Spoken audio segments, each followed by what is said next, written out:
Day 42 of widowhood dawned, and I didn't want to open my eyes, much less get out of bed. The morning sun coming through my window was painfully bright against my closed eyelids, so I pulled the blanket over my face to hide from the light, to hide from grief. Of course, it didn't work.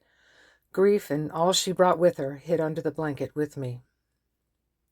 The day I came home from shopping to find Jack on the living room floor, life shifted seismically within that tiny pause between two heartbeats. Widow. No matter how many times I said that word, it still sounded surreal, as if it should have applied to someone else instead of me. 37 years. We'd been together, rarely apart, for 37 years, and I didn't know who I was without him. I lay there thinking about the new reality of my life. Jack Jr., Jackie to us, and our daughter-in-law Anne went back to Los Angeles with our grandson Josh a few days after the service. I understood, of course. My son and his wife had jobs to get back to. Josh had high school final exams. He planned to attend the University of Washington, Jack's alma mater, in the fall. He wanted to follow in his grandfather's footsteps and study law, and Jack was beyond proud when Josh told him. Friends still checked in on me from time to time. My best friend Macy called or dropped by almost every day, and I don't know what I would have done without her, especially in those early days. Everyone had pretty much gone on with their lives, but that says it should be, isn't it? Life goes on until it doesn't, and then you're left to figure it all out on your own, to rediscover who you are as the broken off half of what was once a whole.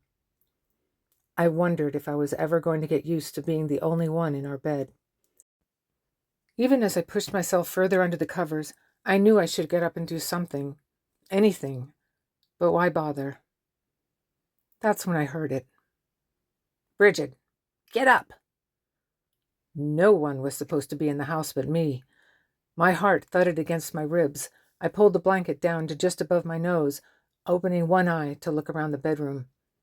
There was no one there but me and Jack's scruffy mutt, Gabe, who stared at me from Jack's side of the bed, his head cocked to the side with that one ridiculous ear sticking up. I took a few deep breaths and convinced myself I must have been dreaming, even though I was sure I hadn't fallen back asleep. I considered scolding the dog, for the millionth time, for being in the bed, but instead pulled the covers back over my face.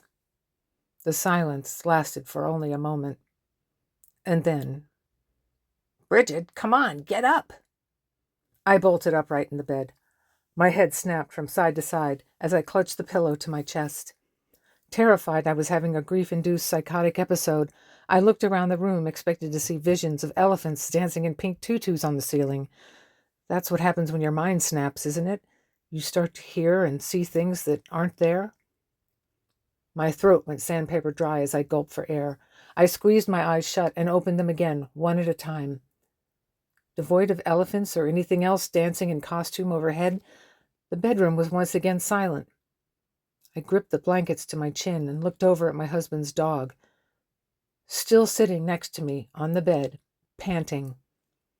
A small drop of saliva rolled off his tongue and hit the sheet with a tiny, muffled thud. And then he spoke. Bridget, you need to get up now. I gotta pee.